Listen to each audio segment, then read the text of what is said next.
No quiero hacer esperar más a Rubén Pulido. Rubén, muy buenas tardes. Muy buenas tardes.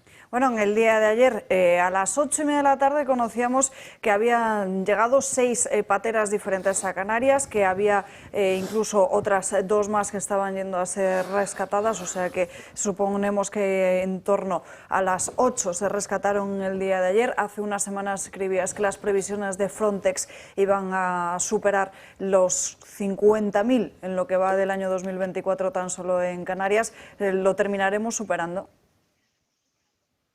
Pues ahora estamos acercándonos a los 45.000. Quedan todavía unos días, no sabemos lo que va a pasar. Sí que sabemos que hay ocasiones en las que en poco más de 24 horas se llegan a acumular más de 1.000 llegadas al archipiélago canario.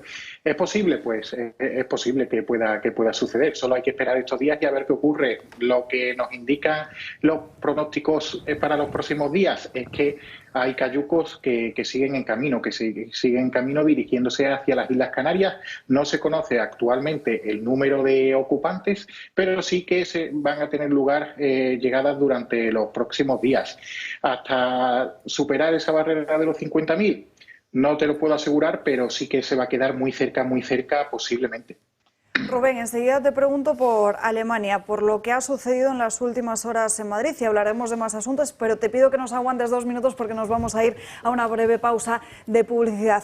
Ya estamos de vuelta en Dando Caña, nos acercamos a la 1 en punto de la tarde, las 12 en Canarias. Vamos a seguir charlando en los próximos minutos con Rubén Pulido y atención a lo que ha sucedido en estas últimas horas en Madrid. Eran las 11:30 de la noche del domingo cuando una joven de unos 24 años paseaba tranquilamente por el distrito de Carabanchel en Madrid cuando un grupo la secuestró. Atención, porque le cogieron el teléfono móvil y a través de este teléfono contactaron con su pareja. A la pareja le pidieron pues el pago del rescate, dinero, una cadena de oro y también un reloj Rolex. Una hora después fue liberada en una gasolinera, pero en estos momentos, Rubén, ¿se sabe quién fue? ¿Qué información está manejando la policía? Bueno, pues según me ha llegado a mí a través de fuentes policiales en Madrid, fuentes de la Policía Nacional, en estos momentos lo que están buscando es un grupo de magrebíes, tal cual, ¿no? Porque a través de varias cámaras de vigilancia donde han tenido lugar los hechos, pues se ha podido observar cómo este grupo, pues eso, tiene un origen concreto y es un grupo de origen magrebí que, como bien habéis citado, pues a punta de pistola, pues secuestró a esta joven de 24 años. Lo que está también tratando de verificar la Policía Nacional es que si se trataba de un arma real o de un arma simulada. Lo que sí sabemos a ciencia cierta es que esa pistola, ya fuese real o fuese simulada, se utilizó para llevar a cabo el secuestro. Además, este grupo de magrebíes iban con chalecos reflectantes, iban con, de alguna forma, con un uniforme similar al uniforme policial y se identificaron como agentes de la Policía Nacional en el momento que sorprendieron a la pareja. Como se ha citado en algunos medios de comunicación y como me han hecho a mí saber fuentes policiales, pues eso, se le llamó a la pareja de la secuestrada, se le pidió una cantidad de dinero, se le pidió un Rolex y un colgante de oro que los secuestradores tenían constancia de que tenían en posesión y se le advirtió a la pareja de que no denunciase, de que no llamase a los agentes, a la Policía Nacional, si no iba a tener mayores problemas. Sin embargo, la pareja optó por dirigirse a los agentes de la Policía Nacional y ante esta presión sobre los secuestradores, pues decidieron liberarla en Fuenlabrada. En estos momentos, pues eso, los agentes apelan a la colaboración ciudadana para tratar de localizar a un grupo de jóvenes de origen magrebí que van en un Jaguar de color negro. Gracias a Dios no tenía ningún daño físico, a diferencia de lo que sí ha ocurrido en Lyon, en Francia. Has escrito sobre ello, se publicaba la noticia en la Gaceta el día de Nochebuena, que se condenaba a más de 10 años a un inmigrante ilegal que había violado, atención, a una niña de tan solo 9 años. Y ha tardado 2 años en resolverse el caso, lamentablemente, ¿no? Pero al fin pues ha habido una condena a 14 años de prisión para este sujeto, que hay que decir que tenía una orden de expulsión en vigor. Que esto está ocurriendo en España también, pero también en Francia. En ambos países está ocurriendo con cada vez más frecuencia, ¿no? Sujetos de origen marroquí, de origen argelino o tunecino que tienen órdenes de expulsión en vigor y que esas órdenes de expulsión no llegan a ejecución. De hecho, en los últimos 5 años, de todas las órdenes de expulsión que se han dictado en Francia sobre inmigrantes ilegales, se han ejecutado poco más del 10%. El otro casi 90% están pendientes de ejecución, y lo que están revelando las estadísticas policiales es que estos sujetos con órdenes de expulsión pendientes de ejecución se están viendo implicados en muchos de delitos. Este es uno de los peores casos, pero en hurtos, en robos, en intentos también de agresión sexual. E insisto, lo mismo está sucediendo en España, ¿no? Ya vimos lo que ocurrió hace unos años cuando un sujeto de origen marroquí atentaba contra un sacristán en Algeciras y ese sujeto tenía también una orden de expulsión en vigor. Lamentablemente es algo que está sucediendo con cada vez más frecuencia, no solo en Francia, sino, como digo, también en España. Me gustaría preguntarte por ese atentado del que hemos estado hablando en estos últimos días, en ese mercadillo de Navidad en Alemania, porque sabemos que es una persona, un médico saudí, que huyó del país en el año 2006 y rápidamente en los medios de comunicación se daba una información, ves que luego descubríamos otra bastante diferente. Incluso tú has hablado de una táctica, que es una táctica del engaño. No sé si nos puedes contar en qué consiste. Sí, a ver, yo lo dirijo directamente hacia la utilización, ¿no?, a una táctica por parte de estos soldados de la yihad y lobos solitarios, muy utilizada en los últimos años, que no es otra cosa que la taquilla, que no es otra cosa que la legitimación del engaño, que de hecho tiene su aval religioso en el propio Corán. Cuando agentes de inteligencia se tratan de infiltrar en un país X, ¿no?, estos agentes de inteligencia, pues de alguna forma recurren a tácticas de engaño, recurren a llevar un modelo de vida totalmente opuesto a sus objetivos, ¿no?, a los objetivos que tienen que desarrollar. Ellos están haciendo lo mismo y están recurriendo, pues eso, a un tacticismo religioso recogido en los propios preceptos del Islam, que no es otra cosa que la taquilla, algo que se ha empleado también incluso en España. En España hubo un atentado en el año 2021 en Torre Pacheco, en Murcia, donde hubo un atropello mortal, ¿no?, que la Audiencia Nacional al final lo ha tomado con el paso del tiempo como atentado terrorista. Pues bien, este sujeto, meses anteriores a perpetrar ese ataque también llevaba un modelo de vida que no tiene absolutamente nada que ver con su religión musulmana y con los preceptos del Islam. Es decir, compraba drogas, se emborrachaba, salía de fiesta. Sin embargo, cuando se acercaba a ese atentado ya iba cambiando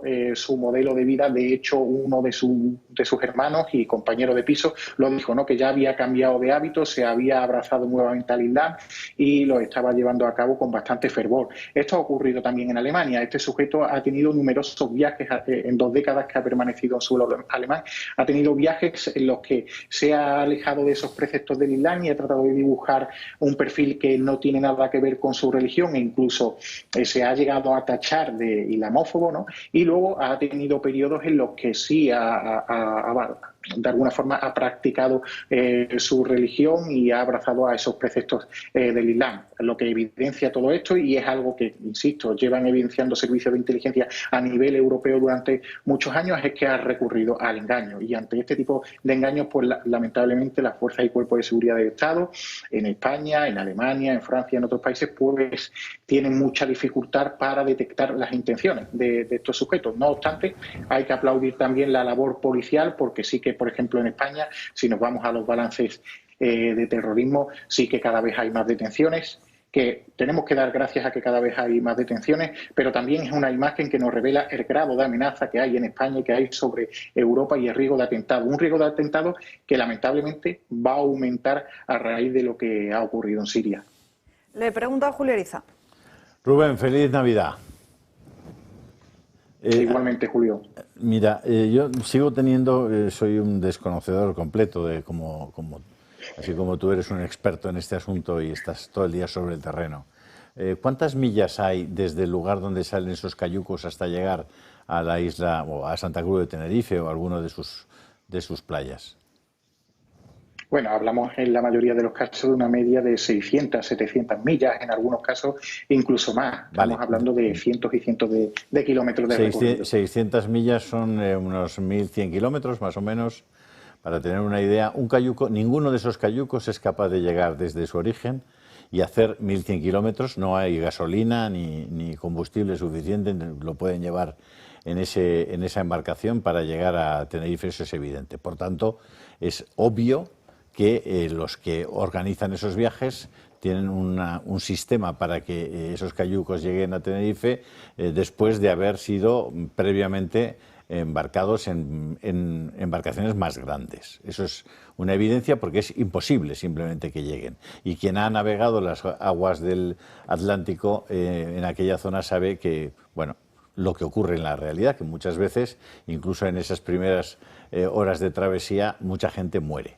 No tenemos los datos de los que mueren, porque obviamente a los que los embarcan no les interesa para nada explicarlo. Por tanto, sí que sabemos que hay un auténtico, no sé si llamarle genocidio, probablemente no es la palabra, pero hay un asesinato masivo de personas o un homicidio voluntario de personas a las que se somete a un riesgo brutal de sus vidas y que efectivamente el resultado muerte se produce en miles y miles de personas. Por otra parte, también sabemos que Starlink, por ejemplo, tiene 7.000 satélites alrededor de la Tierra y que hay muchos más satélites vigilando y que son capaces de decirme a mí qué tráfico tengo de aquí a Burgos casi kilómetro a kilómetro o metro a metro. Y sin embargo no somos capaces de saber cuántas embarcaciones hay en este momento entre ese país de origen y la isla de Fuerteventura o de Tenerife, etcétera. Es decir, ¿qué rayos está pasando para que no haya nadie capaz de explicar esto con la claridad necesaria en los foros internacionales y ir de una puñetera vez al Tribunal Penal Internacional a denunciar a los que son responsables de la salida de los inmigrantes y de su embarcación en embarcaciones en medio del mar para que eso acabe siendo un buen negocio? Sí, a ver, hay una dejación de funciones total, bajo mi punto de vista, ¿no? Porque evidencias, como han nombrado, hay muchas y evidencias he puesto yo encima de la mesa durante mucho tiempo, ¿no? No solo en esa ruta atlántica, sino también en el Mediterráneo central, de que hay una complicidad, de que hay una correa de transmisión entre organizaciones humanitarias, traficantes. Aquí en España Salvamento Marítimo está operando de forma muy similar. Es decir, que todo está encima de la mesa para que el que quiera tome acciones de forma determinante. Si no se quieren tomar acciones de forma determinante es porque no se quiere combatir esto. ¿Por qué no se quiere combatir esto? Pues a ver, yo muchas veces creo que aparte de que se ha emprendido una huida hacia adelante con todo esto de la inmigración, yo creo que no están capacitadas esas personas que están en disposición de tomar cartas en el asunto. No están capacitadas, tampoco quieren dejar paso a personas que estén realmente capacitadas y tampoco quieren asumir el coste político que puede llegar a suponer, combatir de forma decidida contra la inmigración ilegal. Creo que es un totum revolutum de ciertas circunstancias a través de la cual pues se ha caído en esa dejación de funciones que sin lugar a dudas tendría que tener también un coste judicial, ¿no? Porque estamos hablando de favorecimiento de la inmigración ilegal, estamos hablando de algún tipo de complicidad con redes criminales y con organizaciones criminales, que son los que están detrás de estos flujos migratorios, pero claro, para que toda esta maquinaria judicial se ponga en marcha, pues hay que tener voluntad, ¿no?, de querer hacerlo. ¿Y no cree usted, Rubén, que esto es un gran negocio y lo que deberíamos hacer es buscar en serio el dinero en la salida, el dinero en el intermedio y el dinero en España cuando la gente de la Cruz Roja les lleva esas mantas tan bonitas y hacen esos bailes exóticos? Sin lugar a dudas, también hay un sistema económico detrás. Solo hay que acudir a las memorias y actividades de todas estas organizaciones humanitarias, a los presupuestos generales del Estado y ver cómo cada vez las cantidades que se dedican a atender a esta inmigración ilegal pues van aumentando de manera exponencial. No solo en presupuestos generales del Estado, no solo en partidas europeas, sino que también toda esa cantidad de dinero se está volcando, se está dejando en manos de organizaciones humanitarias que en muchos casos están haciendo la labor que deberían de desarrollar agentes de las fuerzas y cuerpos de seguridad del Estado. Y esto es muy grave porque hay voluntarios que en estos momentos están gestionando toda esa inmigración ilegal, voluntarios de organizaciones humanitarias que no tienen ningún tipo de experiencia policial, voluntarios que no saben detectar pautas de según qué sujetos pueden traernos un lío de aquí a unos años. Lamentablemente esto ocurrirá. Luego, ¿a quién responsabilizaremos? Pues a ver qué ocurre, ¿no? Pero como sigamos esta tónica, vamos a lamentar hechos muy desagradables a futuro porque no se está examinando ningún tipo de perfiles de los que están llegando de zonas muy preocupantes y de zonas de conflicto. Supongo que a usted le está pasando un poco como a mí, que estoy un poco cansado de tener razón y estoy empezando a necesitar que alguien nos la dé. Sí, yo llevo muchos años predicando en el desierto. Ahora, lamentablemente, desde unos años hasta ahora, sí que se va notando mi trabajo y de alguna forma se va reconociendo. Pero sí, sin lugar a dudas, hay días en los que te levantas y dices, bueno, ¿para qué voy a informar yo sobre esta u otra cuestión si al final nadie va a hacer nada? Pero bueno, voy a seguir ahí, ¿eh? Yo tengo fe sea usted optimista que porque tarde o temprano... Sea usted optimista porque, mire, hasta el Congreso de los Estados Unidos ha venido 4 años después a decirnos que los negacionistas en realidad no éramos nosotros, los negacionistas son ellos. Sí, soy optimista, en este punto soy optimista. Rubén Pulido, muchísimas gracias por atender a nuestra llamada. Te enviamos un abrazo y te deseamos una feliz Navidad.